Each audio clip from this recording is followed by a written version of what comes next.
Yeah. So I will tell you a little bit about who I am and my life, and I am the oldest here, I think. So there are maybe some things that you can learn from all my experiences. I propose that I do all of it, and then after that we can have some questions. Yes. So Okay. let's start. I was born in a small city in Sweden called Arboga, and I still live there, but I have not lived there all the time. I am married, I have three children. When I was young, my daddy was a super entrepreneur, starting and running several companies, a construction company, a real estate company, and there was a lot of things that I learned from my daddy, especially how to work with and lead people. I started to work in the company when I was 12 years old, handling green areas, lawn mowing, maintenance of gardens and things. I worked during the summer and I worked even during the weekends when I was in school. My main interest at that time, I just bring that up, that was fishes and fishing. And I think that led me into things that I'm doing nowadays and have been doing during my life. School, I was not very successful, or initially it worked fine, but with every year it sort of took away the joy of learning new things because they forced us to do things that were not very funny. After school, I worked a few years in the family business. My main work was to set up, say, software systems for business administration, and this was, listen now, almost 40 years ago. Then I was managing a painting company and later on a real estate company, renting out apartments, and these were my daddy's companies. But I also felt that I needed to break free a little bit and do my own thing. So 1987, I started to study computer science at the university. It was not very successful. It was more fun to drink beer and party. And it was also because I lacked, say, I didn't know so much about life and how it worked, and I lacked important experiences. And the topic itself didn't fit me at all. Then, for some reason, in 1990, I managed to get a really amazing job as an oceanographic monitoring engineer at the Swedish Meteorological and Hydrological Institute. I, I, I applied for the job, and there were three others, and they preferred the others. But they sent all of us out on the sea in a small boat to work, and all the others got really seasick, but I managed quite well. For me, it was my supervisor who got seasick. So I had, on my first day of test work, to do all of it on my own. This job was really amazing. I traveled around, I installed, and also recovered different kinds of monitoring instruments in the sea. I was on really cool ships. Sometimes I could be in a helicopter. I did scientific diving. Rough weather was like an adventure. One amazing thing that happened once was when I was in a scientific expedition on a big Swedish national icebreaker. Then I had been there for 2 weeks, and Friday night the captain told me we will not manage to bring you to the city, to the harbor, and the airport in time for you to catch your plane. And and I felt a little bit unhappy. And then after a while, he came back to me. I will fix it for you, Robert. He said. I just talked to the airport, and they will check you in and everything. And then they flew me with a helicopter and landed at the side of the airplane. And out I came with a bag over my shoulder and a survival suit on. And someone came and gave me the ticket, and then I just entered the airplane and went home. It was like cool adventure almost all the time during these years. Uh, what made me change my thinking about this job a little bit was after some years I had a job during the winter to service the Swedish network of seawater level monitoring stations. So all along the Swedish southern coast in January. Twice every day I had to go out from a car. I had to put on the diving equipment outdoors when it was like -5, -10 degrees. I had to make a hole in the ice, and I had to go down in the water and lie in this muddy harbor water to clean these monitoring stations for 1 to 2 hours in about 2 places every day for a full week. It was really, really cold. When I came up, I had to take everything off and then into the car, start the car, and turn on the heat and try to warm up. And then I started to think about that maybe it was time to start to do some other things. I think maybe a few years, I think 2 years later it was, I got an opportunity to, within the same organization, work with AQM, Air Quality Management, and systems administration of the computer systems that hosted these systems. So these were Unix systems, and if I changed to this, they offered me to do all the HP Unix systems administration courses that was available at that time. Let's see, and this work took me to Estonia, China, Thailand, and the Philippines. And what was interesting to me was that I met a lot of people, because I had not yet been successful in studying at the university, so yet I didn't have an exam. But I met lots of people with really cool exams. They were masters and even some doctors and stuff.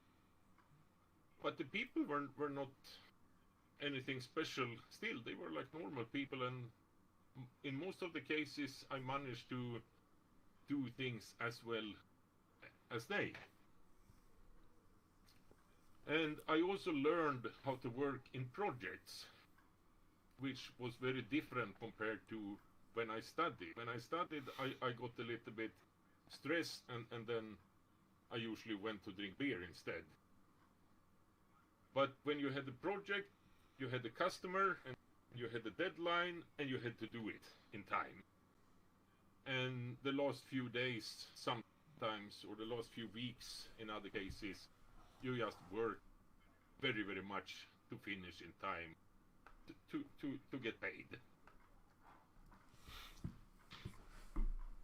And this was really important for me to learn. In 1997, I got an offer.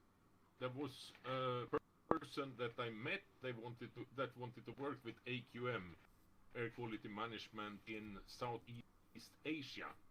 And then I had worked with this for 2 years in the Swedish Meteorological and Hydrological Institute. And we had some beers, this guy, me, and my friend.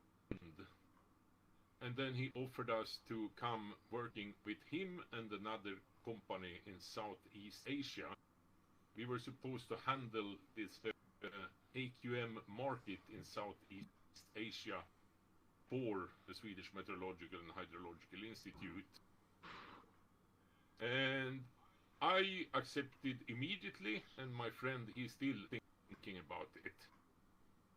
And this was 1997, so 23 years ago. I moved to the Philippines. I worked in the Philippines, Thailand, Estonia, China, Singapore, and a little bit in Taiwan. The main task was to build this kind of systems, AQM, air quality management. So how to work with the air quality and how to improve the air quality. The systems included monitoring stations, automatic data collection. You had geographic databases of emissions, so pollution, where pollutions entered the air. We had modeling of air pollutions, and we had websites to get the data out to the public. I lived in the Philippines for 6 years. I met my wife there. The first year in the Philippines, I was stopped by the police every week. They claimed I had done something wrong, and they asked for money, showing me their gun. And at that time, I was a member of a Rotary club. The Rotary club that was connected to the university in the Philippines, the University of the Philippines called. And the Rotary club actually helped me to handle this situation, because one of the members was the head of the Quezon City Traffic Police. So he sent me for a weekend course to become a traffic police. And then he deputized me to become a traffic police with my own police ID. So as soon as the police stopped me, I just showed them my police ID and said, "Hello, colleague, I am also a police." And quite soon they stopped. So smart.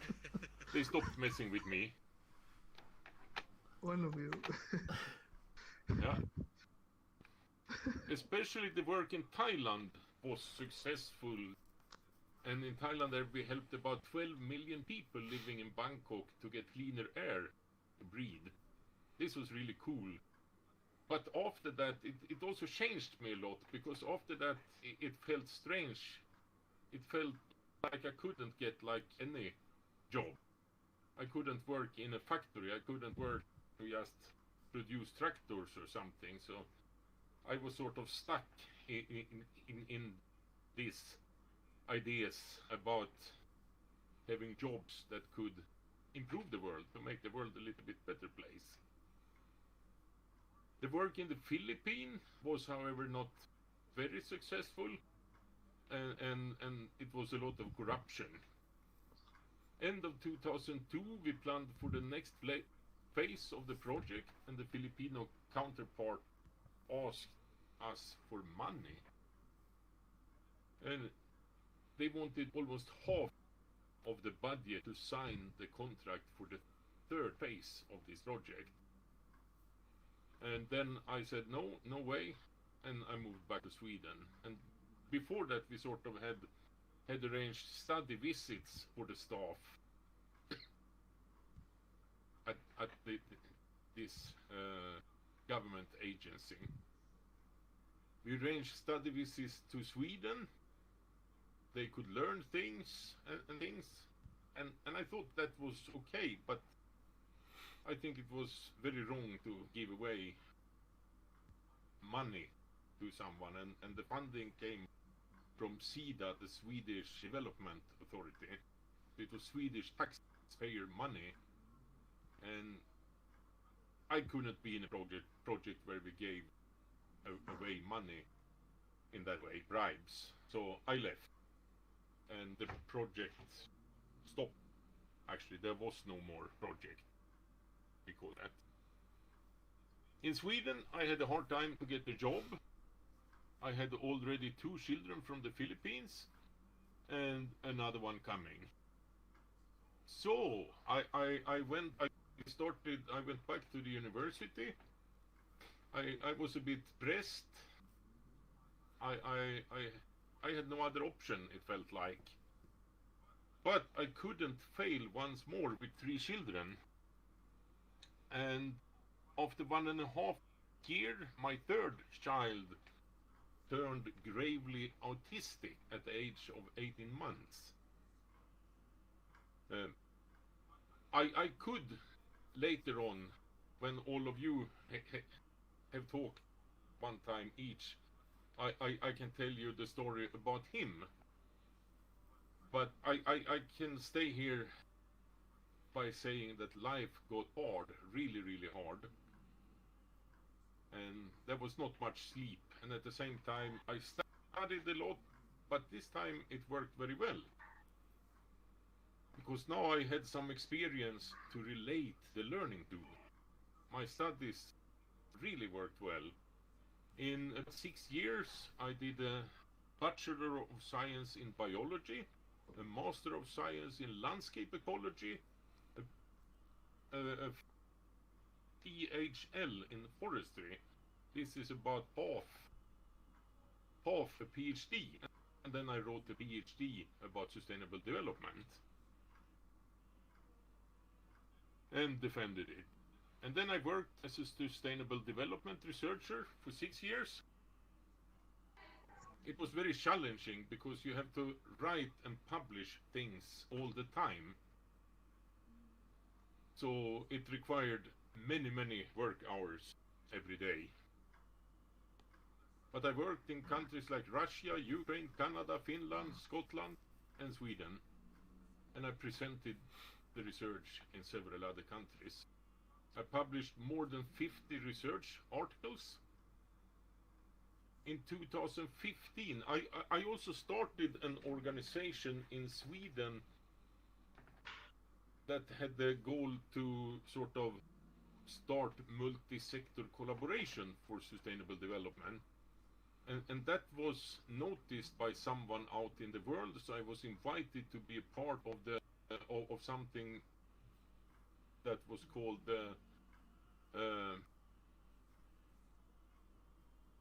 the Global Wellbeing Lab, it was called. It was an international course for change makers. It was more than a year long, and we studied in Germany, Bhutan, and Costa Rica. And it was very much about how to go from money as a target for development to also include human well-being as a key part of development. More money will not help us so much if all people feel really bad and sick. One result out of that is that the president of Costa Rica nowadays have one of my red birdhouses in the garden of the presidential palace. I wanted to figure out something to bring out in the world to give away to people that I met. So I built birdhouses looking like Swedish red cottages with white corners. But this research got a little bit too much for me when I also had a little bit pressed situation privately with my son. So I continued my learning journey in 2015 when I met the former military that had specialized in training forces for leadership. So for 1 year I led a refugee camp with 400 refugees. And it was like a 1 year long leadership training for me. It worked very well until the owner of the buildings wanted to earn more. He even bought less food for the refugees to be able to have a bigger profit. So then I stopped, and then I worked 1 year at the county administration in Örebro, the neighboring region from where I live.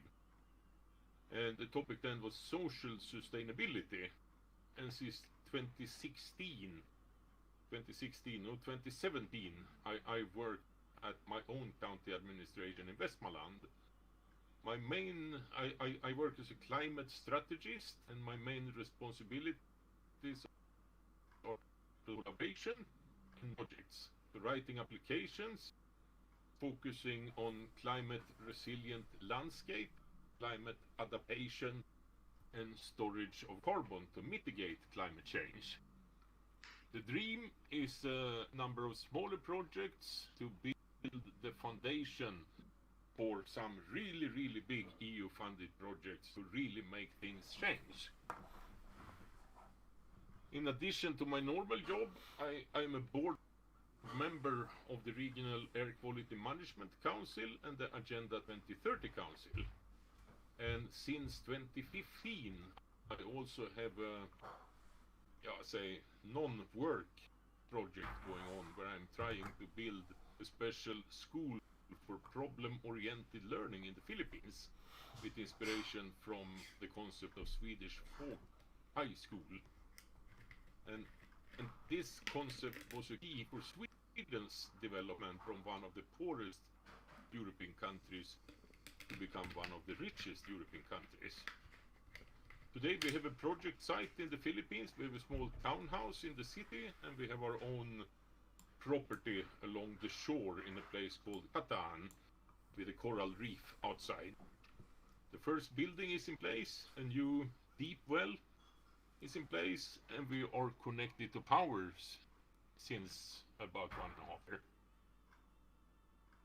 The pandemic, however, made things much harder for us, so I have no idea if it is end of this year or if it is after 5 years I can go back to the Philippines and continue. So this year I bought an island in one of the biggest lakes in Sweden with aim to build some kind of learning center for a better world. Maybe doing something with tourism, events, meetings, all with the learning component.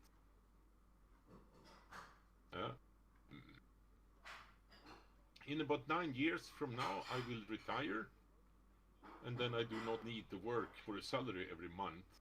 My plan is to be the director for the school in the Philippines that we name Western Visayas Integrated Learning Center, and then to run some kind of learning processes based on this island in Sweden. Yeah, I guess something Wow. like that, and to sort of add a little bit more, because I have studied a lot of natural science, so I know, and lots of other natural scientists know very much what is needed, but we are very poor in working with people. So right now I am in the middle of a course in, it's called mental training. So goal is to become a certified mental trainer, to become much better to work with people and be able to run courses in that. So, so that was a lot. Wow. Thank you. That was good story. Wow. That was very good. That's a lifetime. I would say applause for that. That's a really interesting story. Oh my god. Wait, Robert, how old are you? I am never got to know. 56. 56. Wow. Yes. That is. You live in Sweden right now, right? Yes. And your sons, they live with you, I'm guessing. Yes. Or okay. So how long have you been? You said you were also married, right? Yes. How long have you been married? About 20 years. Oh wow. That is the longest I've heard anyone been married to someone.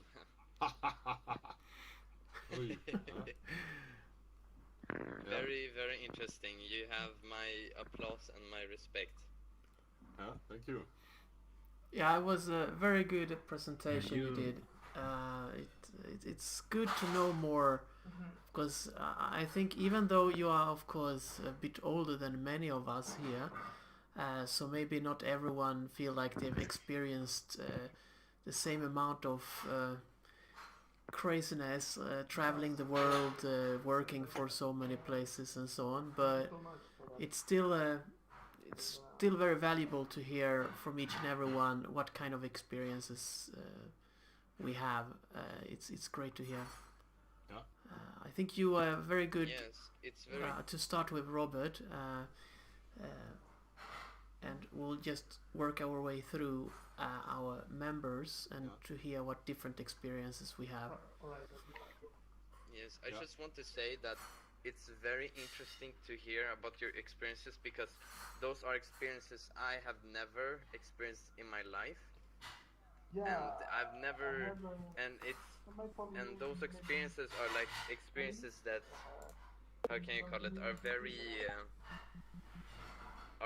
oh my god, I lost the word for it, are very different from what you can experience nowadays, because time has changed the world in so many ways. So it's hard to experience what you have experienced because you lived in a different kind of period. Am I right? Or Yeah, the age of the dinosaurs. Maybe not that pretty crazy, much, but yes. definitely the Not corona. that crazy, but it's The still corona is gonna change how we, for example, I think Yeah. travel and how. I mean, Yeah. I'm so happy, for example, that I don't want to talk too much about that, but I got a chance to visit Antarctica a few years ago, and to be honest, I think we might be the last generation that might go to visit Antarctica if it continues like now. Yes. Anyway, the next generation will not see the same thing as we did, and the same I actually.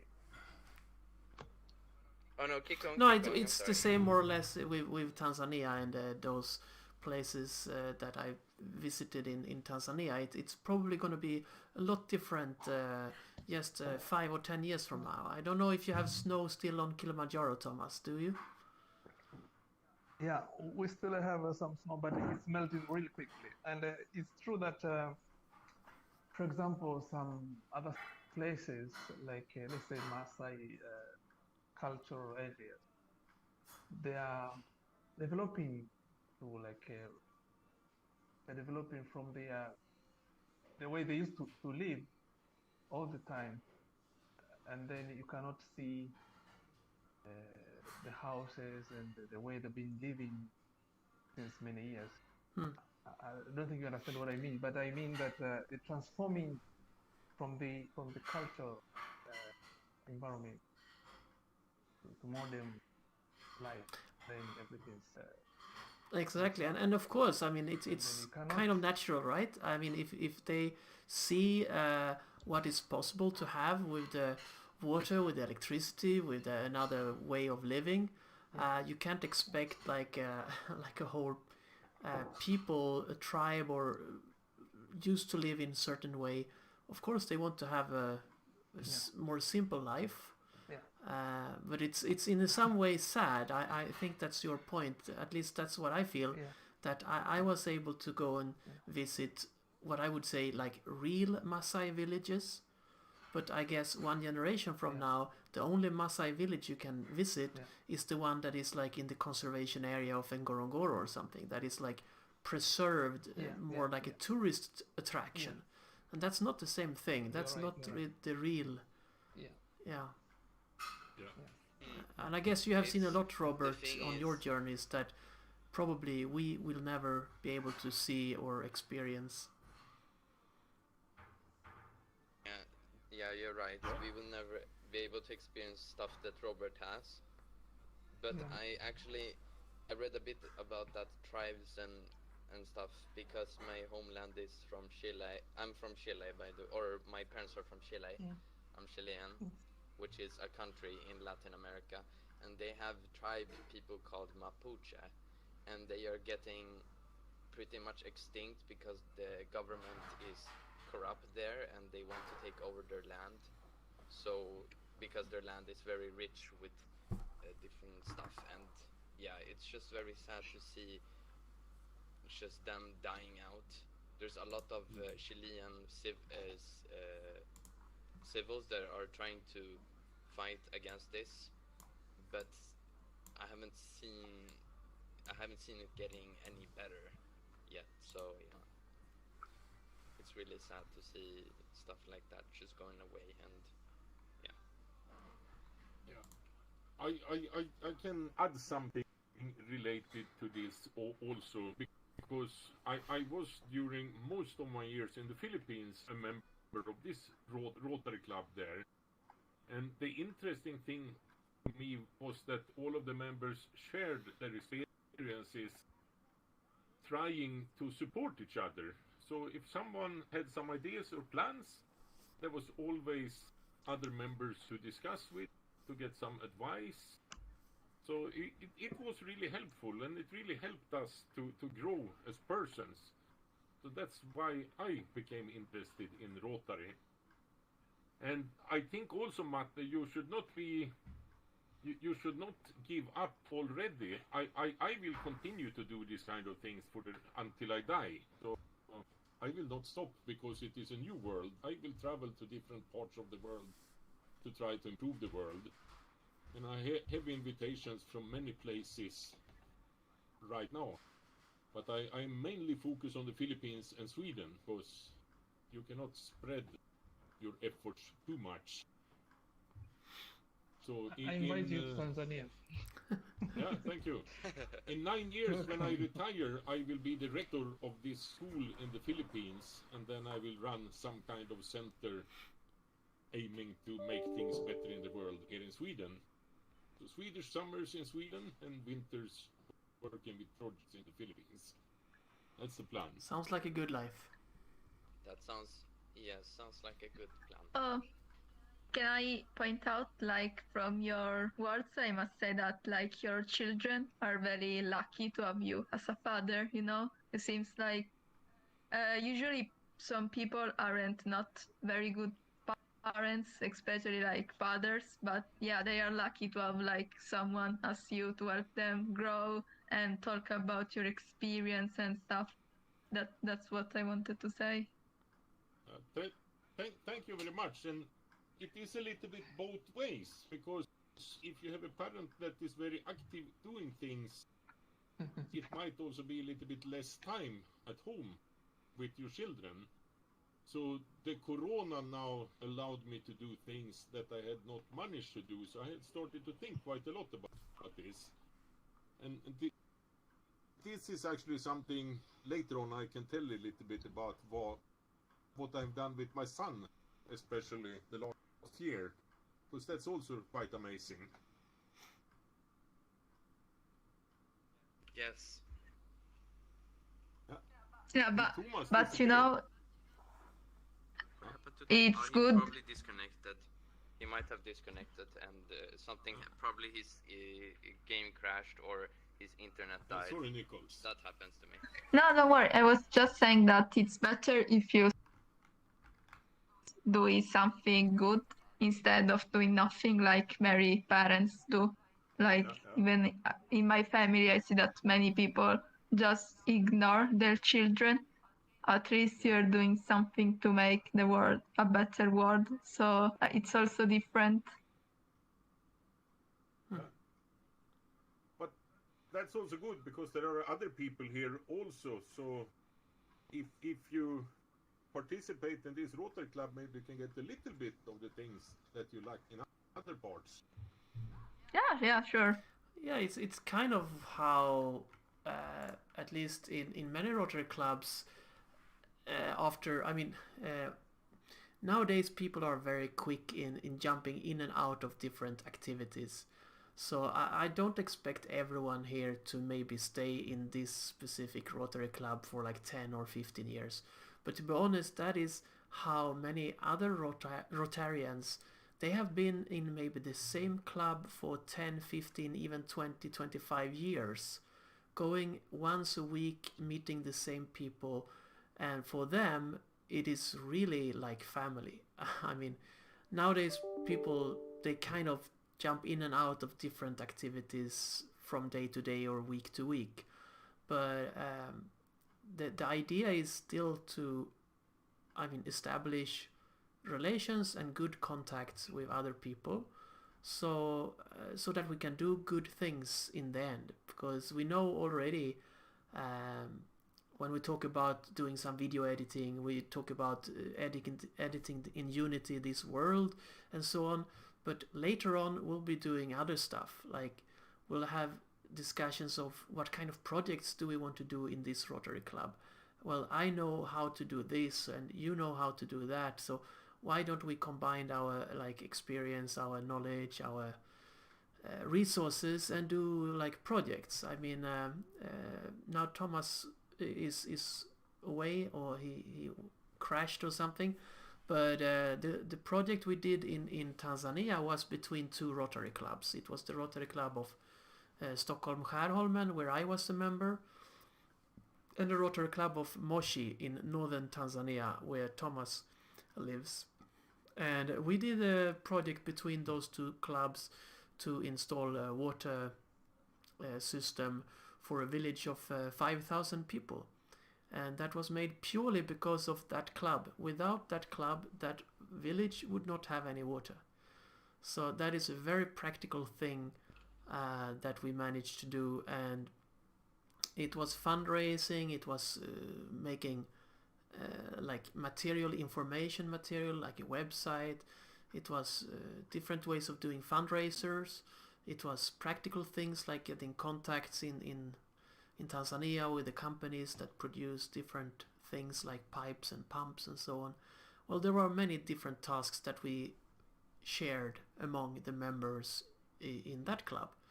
So yeah, that was a long talk about nothing, but my point is that some of these Rotary clubs becomes more or less like your extended family. Because to be honest, I meet you guys more often than I talk to my mother and father. Since I don't live at home, it's not very often I talk to my mother and my father, so I actually meet you guys more, I guess, than my parents. So in some sense, this is a way of having an extended family where you can discuss and talk and have ideas and do projects together. That's very wholesome. I just have to say that. Yeah, it's cool to have it in this environment, because I expected to find Rotarians that wanted to try out VR chat. I didn't expect to find VR chat users who wanted to try out Rotary. Do you get my point? It was totally the other direction. Yes. Because the initial members was like Rotary type of people that I tried to persuade to get into VR chat and join this club. But in the end, looking at who is attending every meeting nowadays, it's more or less me and Robert and Thomas that was from the beginning. The rest is people from VR chat. I don't know how you feel about that, Robert, but I find that very interesting, and I'm so happy that we can like spread Rotary knowledge among VR chat users instead of the other way around. Yeah. No, I think it is interesting. I think it is good, but I think the ultimate, the goal, it would be very good if we could manage to have a more mix of people, so we could have any different kind of people. So I will continue to try to include some of my older friends also. But many of them think it is too complicated just to try another app for a video meeting Friday night. So to bring them into this world. But this is also the reason, Linus, why I asked my wife to buy a new headset for me and not a headset that is yours, because then I will set up your headset so it is ready for someone. Yeah, and then let them try. That's so great. It is a little bit easier. That was the idea about the headsets I managed to get, to have them like move around, and people to try out and really get into what is VR chat and decide for themselves if they want to get like another VR headset or one of their own, and then it could continue like passing it on to the next person. Yeah. So that is great. I have to say I really think online meetings must go towards something like this, because we had Skype 20 years ago and not much happened since then. Yeah. It's a little bit poor sound, we see each other, we turn off the camera, and it is not working very well. So we need to take another development step for online meetings, and I think this is it. it should be something like this. Yes. I think This, this is I really just want to interesting. say that it's very, like, this whole club has been very interesting, or an interesting experience, even though I've just been in 2 meetings already, because I've learned a lot, and I've gotten even some help from, some advice from Cine and Linus as well. But I think it's also very interesting because a lot of my friends, or generally a lot of people in my age now in Sweden, usually like to go out and party a lot, and I'm not really that kind of person. I like partying, but I don't like I'm a very calm person, I guess. I'm very, yeah. I like to do just simple stuff, but I also, I don't know. It's just interesting to talk to people that in this way, because I don't usually do it. Yeah. I have friends I talk to, but it's still very interesting to go in VR chat and see that there's a club of people talking about different subjects and stuff like that. I think it's really cool, and I want to keep doing it because it's been very nice so far.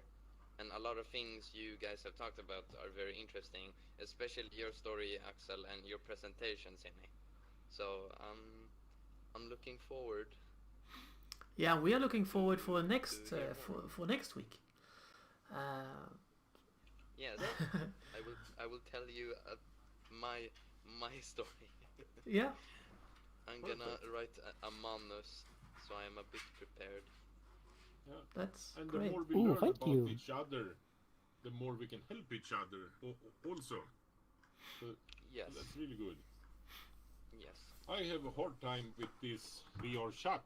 I didn't do any online computer gaming the last, I think, 27 years before Linus told me about this. So it is still a lot of things I have no clue about.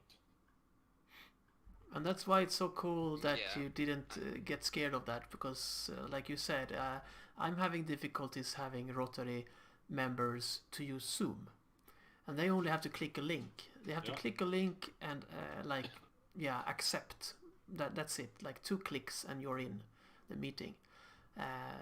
The way to get inside this world and inside this specific world in VR chat is way more complicated than just getting into a Zoom call.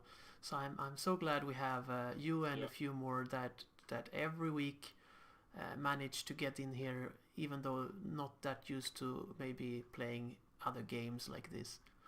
So that's really grateful. I'm actually going to end the stream, but don't.